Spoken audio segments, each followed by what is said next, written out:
जावा। ये ले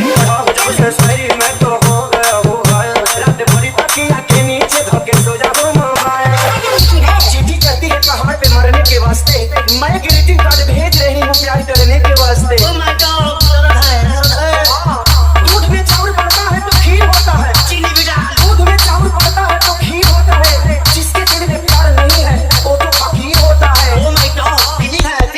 डीजे नवराज नवराज उनको याद आया है, बड़े दिनों के बाद उनको याद आया है।